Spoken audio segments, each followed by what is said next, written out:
Welcome back to the Packet Lab. Today we're going to take a look at another in the Troubleshooting Toolbox series. And once again, we're going to visit the Show Interfaces command. And today we're going to take a look at a piece of that output from that Show Interfaces command. And that is the last input/output. Okay, and today's lesson is going to revisit the Show Interfaces command. This is one of your most important commands on routers and on switches. I don't think there's a day that goes by that I don't use this command at least once. So here's the format for that command. It's Show Interfaces, and I always just do Show int. I don't type out interfaces. Then you specify the interface. In this case, we're looking at serial 0/0/0 channel 0, and we can see we get a ton of information here. And what we're going to be looking at today is about halfway down here, where we're taking a look at the last input, output, and output hang counters here. And if you've seen some of the other Troubleshooting Toolbox videos, you know that we concentrated on different parts of the output from the Show Interfaces, and this is going to be the same thing. I'm going to show you how this little line here can help you with your troubleshooting. So let's get to it. Okay, and as I've stated, the Show Interface command has a ton of great information, especially for troubleshooting. One of the often overlooked pieces of this information is what we're looking at today, and that is the last input/output field. This field is going to show you pretty much what you think it's going to show you. It's going to show you the last time that this interface saw a packet coming either in or out of that interface. Here we go, we take last input and show a number of hours, minutes, and seconds since the last packet was successfully received by an interface and processed locally on the router. That's kind of important. It's useful for knowing when a dead interface failed, and that's what we're going to be looking at today. So there it is in a nutshell. Same thing for the last output. This counter is only updated when packets are process switched, not when they are fast switched. We'll revisit that a little bit later in the lesson. That can be important. We'll show an example when that rears its ugly head, because it can bite you in the trousers. Output hang, I'm going to tell you right now, I've never seen an output hang counter increment in the wild. I always see it as never. But what that's going to do is anytime there's an interface that was reset because a transmission took too long, that counter is going to keep track of the last time that occurred. If you do see this on your output, you might want to take a closer look at that interface or maybe that device or what type of communication you got going across there, because if you've got an interface being reset because a transmission took too long, there's probably some serious juju at work. And then finally, when the number of hours in any of the last fields exceeds 24 hours, it's not going to show it in hours. It won't show you, 28 hours. It will show you 1 day, 4 hours. So that's consistent with a lot of other time-based counters in Cisco iOS. Okay, so here we have a Show Interfaces command. We're taking a look at the serial interface, and how the last input/output counters work is that they're going to increment. So they're going to start from 0, and then they're going to count up until they receive a packet in whichever direction that they're monitoring. If it's a last input, well, if there's a packet that comes inbound and it's process switched, we're going to go ahead and reset that counter to 0.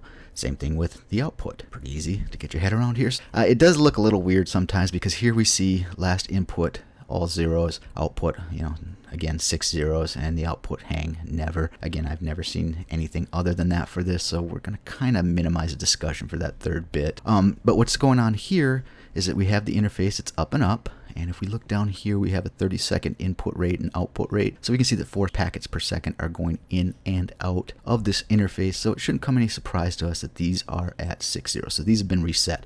So within the last second, this interface has seen a packet that's come inbound that's process switched, and also one that's going outbound that was process switched. So it's reset this. So when you see these zeros, that's healthy. That means that you've got traffic going in and out. Okay, and as the Cisco documentation stated, this comes in handy when you want to determine when an interface has gone down.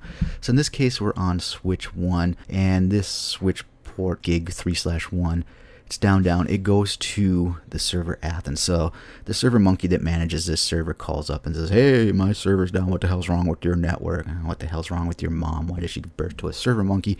But that's a different discussion. Anyways, so you go and you look at this and you say, okay, well, it's down. Yeah, I understand that. When did it go down? So at this point, you have a couple of different options depending on how your network is set up. So a lot of times you're going to have local logging. So if you've got logging buffered enabled, you may be able to take a look at that logging by doing the show log command, and then probably grepping for gig 3/1 and seeing when it went down. Couple problems with that. The first one is that these buffers, they're a certain size. So if your logging buffer, as soon as it fills up, every new message that comes in, it's going to delete a message, the oldest message. So depending how long ago this was, it may be that a sufficient number of messages come in to push out the message that actually showed gig 3/1 going down. So it might not be in that local logging. Now, if you've got your network set up well, you probably have a syslog server that keeps track of all this. So you go hit the syslog server, grep through that, find out, and bully, you've got the time when this went down. The second part with that, and this is, I'm seeing this more and more, is that you may not be monitoring interface up-down messages on your switches, especially like user switches and core switches. If you have a ton of interfaces and therefore a ton of devices on these switches, you probably don't want a log message generated every time that an interface goes up or down. Think about it. You got users that might be disconnecting at the end of the day, power cycling their phone or their PC. Every time that happens, your interface is going to go up, down, up, down. And you really don't want those messages in your log, filling up your log, because if you do that, again, remember, these logs are finite, so it's going to fill up that log and push out probably the important messages that you want to get to. So a lot of times, and we do this in our network, we don't monitor interface up-down status on a lot of these devices. Like I said, user switches and a lot of the core switches that have servers on there, because it's too much signal to noise. So in that case, even if you had a syslog server set up, you would not catch this down message because you're not generating a logging message for it when it goes down.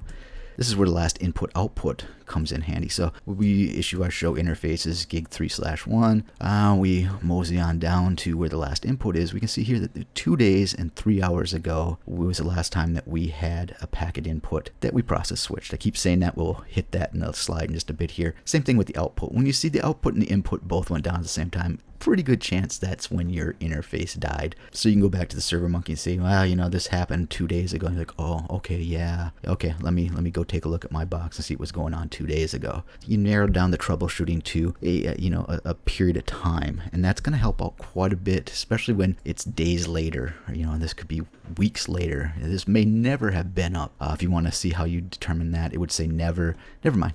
Let's table that. I think I have a slide for that as well. But this is where it comes in handy, is finding out when an interface, went down, when you don't have that log message, or, it'd be a big pain in the ass to go through the syslog server to get it. Okay, I've alluded to this a couple of times here. The input-output counters are only going to be updated when packets are process switched. So I'm not going to be able to go into a deep discussion of process switch versus fast switch. Suffice it to say that most packets on a Cisco device are not process switched. You're probably running Ceph, which is Cisco Express Forwarding, if my acronym recall is correct. Anyways, what happens when a packet comes in as process switch is that packet comes in, we don't know where the router doesn't, router switch, whatever, doesn't know where it's supposed to go, so it sends it to the processor. The processor does a lookup. It finds out the information to get it on its way. Instead of doing that with every subsequent packet, it's going to create what's called a route cache. So it's got a table, so that the next time one of these packets come in, instead of going to the processor and doing this processor intensive lookup, we're just going to send it to the route cache. It's got a table so it can go through there. That's a 30,000 foot view of process switching versus route cache. Anyways, luckily for us, well, I don't know if it's lucky, but in this case, there's some traffic that just is not, it's always going to be process switch. It's not going to be fast switched. And I've got a list here. Broadcast traffic is a big one. Packets destined for the router. So generally you're going to have some traffic that's going to be process switched on your interfaces. But there may be cases where all the traffic coming through in one direction or both is not being process switched. It's purely fast switched. If that's the case, it will not show up on these counters. Your counters will continue to increment because nothing's resetting them, because there's no process switched packets. Just keep this in mind, and we'll see in the next slide where this can get a bit confusing if you're not aware of this limitation. I lied. It won't be the next slide. It'll be the slide after this. First, let's take a look at the never output. So if you've taken a look at the clearing of interfaces troubleshooting toolbox video lesson, you'll have some idea what never means. Never in this case means that there's been no traffic that has met the specifications, where an input or output that is process switched since the last time, well, technically since the last time that the show interfaces counters has been reset. Now, go back and view that lesson on the clearing of show interface counters, because what this actual time range means differs. It can mean generally when the router, or whatever, in this case a switch, when it last came up, when it was last power cycle, when it came online. So if it's been up for 1 year, then that means that this thing hasn't seen output for 1 year. It's disabled, so this is not a surprise. Anyways, that's a different lesson. But it could be different. You know, it could be a module that was reset. It could be that the interface was, you know, the interface counters were cleared. So never is a relative term. And again, go back to that last clearing of show interface counters troubleshooting lesson to get a better idea of when this changes. But when you take a look at this, it's important that when you see never, just be like, oh, this has never been up, that you go and you check what never really means in the case of this interface. Like I said, if you say, you tell the server guy, this has never been up, he's like, no, that can't be right. I know this was up 2 days ago. And then you go find out that your router, you know, power cycled 3 hours ago. Never in that case means in the last 3 hours. Anyways, that's just advice for that, so that the never keyword doesn't throw you off here. Okay, I lied again. We'll get to it. We're getting to it. This is just a real quick slide for clear counters. If you want to reset the counters on an interface, you would use the clear counters and then specify the interface. That's going to go ahead and reset that show interface counters to, you know, in this case 19 seconds ago when we reset this. It's also going to reset your last input output. In this case, we don't care because they're coming in at a rather rapid rate, but just want to make sure that you were aware of that command. Okay, as promised multiple times, here we go. We're on switch 1 here, and we're going to take a look at the interface that's connected to, well, if our description is correct, server X. So the server X monkey calls in, and he says, hey, something's going on with my server. Can you take a look at the port? And you take a look at it, and you look at gig 3/22, and you see it's up and up. Like, all right, that's fine. Let's go ahead and take a look at our last input-output counters, because I just learned about this clever little troubleshooting trick on packetlab.com. And you say, well, yeah, hey, server monkey, guess what? I haven't gotten any input from you. No packets inbound from you. Since when? Since never. Well, again, since I'm a clever network engineer, I know that I can define what never is in this case because I take a look at the last clearing of the show interface counters, and that occurred 2 hours, 6 minutes, and 34 seconds ago, and be like, hey, server monkey, I haven't got anything from your device in the last 2 hours, 6 minutes, and 34 seconds. And server monkey's like, that doesn't sound right. I'm seeing traffic in and out. I don't understand why I'd be seeing that if I haven't sent you anything, and this is your directly connected port. Before you tell the server monkey to go pound sand, probably going to want to take a look at something else here. And there's another troubleshooting toolbox lesson on this. Again, there's tons of great stuff in the show interfaces output. Here we're taking a look at the input and output rate. In this case, it's going to be averaged over 5 minutes. And it's saying, you know, we've got bits coming in and out. More importantly here, we've got bits coming in about 150 packets per second. So why the hell are we seeing no input on this interface for the last 2+ hours? Comes back to that specification that this counter's only going to track packets that are process switched. So this is going to be one of those rare situations where this inbound traffic is not being process switched. So in that case, it's not going to reset this counter. So this counter just keeps incrementing. In this case, it's, you know, never. It hasn't had a single input packet that's been process switched since the counters were reset. So keep this in mind. Just as you shouldn't be a man of one book, you shouldn't be an engineer of a single line of output. So in this case, you're going to want to correlate different pieces of this output like we did already. We're saying, okay, it's up, up. You know, that's probably the first thing that we checked. And then we want to make sure that, you know, before we tell the server monkey, you know, definitively that we haven't gotten anything from his device, we want to take a look at that. And then keep in mind, because we're clever engineers, we remember, oh yeah, this has to be process switched. And there's a way you can take a look to see if packets have been process switched or not. And we'll see that on the CLI, which is where we're going to head to next. Okay, so this is going to be a topology, R1, R2, R3. R1 and R2 are connected by a serial interface. They're directly connected. R2 is going to connect to a switch, and then to R3. I'm going to be running OSPF between all these devices. Not really important because we're just going to be looking at the direct connections between them, and not quite so direct with R2 to R3. But if you want to pause, scribble this on a piece of paper. It's not that complex. And let's jump into it. Okay, so we're on R1, and if you remember from the diagram, this is connected to R2 via the 00/0 interface. So let's just do a show IP in brief, and we're going to exclude the unassigns. You can see we've got 00/0 up. We can ping, if I can type. Ha! 10.1.12.2, which is going to be the other side of this 00/0 interface on R2, and that's good. We could ping 2.2.2, which is the loopback address of R2, because if we do a show IP OSPF interface, we can see that we have OSPF running. I should have just show IP proto sum, and we've got OSPF running. Anyways, this is really not that important, because what we want to concentrate on is our show interfaces.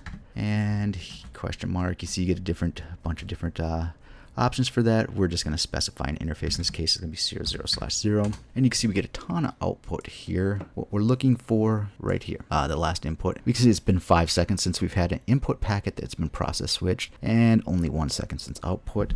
What I'm going to be doing here is I'm going to be grepping simply for this line. So I'm going to do show interfaces, specify the interface, again, 00/0. I for include. There are lessons on grepping with the include, exclude, begin, section commands. Take a look on packetlab.com. Anywho, in this case, I just want to see the last input. And what I generally do when I grep, because grep is case sensitive, and I never remember, that if I grep for last, I'm not going to get anything. If I grep for last with a capital L, I get what I'm looking for. I like to just take the lowercase letters, and I've done this so many times that I know that AST is going to be sufficient for this. It does grab a little bit here. That must be because it sees the AST in broadcast. No harm, no foul. We're fine with that. So anyways, what we're doing here is we're just seeing this input output. We're just specifying this bit. So here you can see that the last clearing interfaces was never. If you remember back to the clearing interfaces lesson, if you do a show ver include, here's that goofy nomenclature. I'm just grabbing P time because I don't know if the U is capitalized or not. So for the last 22 hours and 40 minutes, this device has been up. When we see output hang never, that means that for the last 22 hours and 40 minutes, there's not been a reset of this interface because the transmission was too long. Again, I don't think I've ever seen that in the wild. So what we can do here is we can just go ahead and reissue our command. We can see that it's been 6 seconds now. Now it's reset, and it's been 2 seconds for output. Keep doing that. We see that this is pretty healthy. It's going to be resetting every, I believe, within 10 seconds. Not sure what traffic is doing that. I think it's probably the OSPF keep alive stuff, but I'm speculating. When I do this, a lot of times I also include the input output rate. So there's not much going on here. Even though this says 0 bits per second or 0 packets per second, that's averaged over 5 minutes. So don't lose your crap over that. That doesn't mean there's absolutely nothing going through. There's probably just keep alive traffic. What I wanted to show you is that if you want to see if there's been any process switched packets across this interface, what you do is use an argument with the show interfaces command. So we're going to do show int. I'm not going to type out interfaces 0/0. And then we're going to use stats and hit enter. And here you go. It's showing the stats here. This switching path, processor, that's your processor switched packets. Route cache, that's the stuff that's using the route cache, your Ceph or whatever. So it's got packets in and out that are being sent to the processor. So we should see this being reset, and we are. So this is a case of a healthy interface. So that's not much fun. Let's go ahead and see an unhealthy interface. Okay, so we're on R2, and if you remember back to the topology such as it is, R2 is going to be connected to R1 via its 0/0 interface, and then it's going to be connected to a switch, which then in turn is connected to R3 on its fast Ethernet 0/0 interface. So let's go ahead and make sure that these guys are up. To show IP int brief. So they're both up. So I can ping the loopback of R1, and can I ping the loopback of R3? Doesn't seem so. Let's break out of this. Let's take a look. So our interface is up. Our fast Ethernet interface is up. Well, what's going on here? Let's go ahead and take a look. Do a show int f0/0. And here's all of our output here. Well, we see that the interface is up and up. That's interesting. So we've got a connection. Now let's see what's going on here. If we go down to our 5-minute input output rate, ooh, that's not good. We don't have anything going on there. So now let's see. This seems to be down. Let's go to the focus of this lesson, which is taking a look at the last input output counters. And here's where we see the issue. Look at this. It says the last input was 21 hours, 47 minutes, and 23 seconds ago. The last output was about 4 seconds ago. So it's connected. It sees a connection. Now remember, that connection is to the interface on that switch, that switch 1. So it's got a connection there, but it's just not getting anything inbound. And let's go ahead and do a show int f0/0 stats. And you can see that we should be getting some stuff that's processed. So what's going on here? In this case, it's the connection to R3, but this could be similar to something with a server. So we could do show log. So we could take a look at the log, but it's not really going to tell anything because we see, oh, that interface went down, but then it came up because it's up. If you do a show, again, if you do the show int, the interface is up and line protocol's up. So it's not, it wouldn't even generated a log message for this. It's just that we haven't seen anything now for 21 hours and 49 seconds. So what's going on here? Well, let's jump over to R3. And here, let's typing. I've got this microphone that sits in front of my face now, so I can't see my fingers. So sometimes I don't set my fingers on the keyboard correctly. Like I'm making excuses for my shitty typing. Anyway, so if we do show IP int brief, exclude unassigned. Oh, what's going on here? Show int f0/0. This guy is administratively down. So I went and shut the fast Ethernet port on R3 down. And what's cool is you can see the last input output is frozen in time there. So about 21 hours and 50 minutes ago, if we go ahead and take a look at this.